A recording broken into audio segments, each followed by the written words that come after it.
নমস্কার ফ্রেন্ডস, নমস্কার এভরিওয়ান, নমস্কার।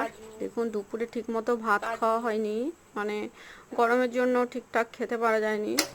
তো ওই জন্যে সন্ধেবেলায় যে চা খাওয়া হয়, লাল চা, তো রেড চাই আমরা জেনারেলি খাই, লিকার যেটা।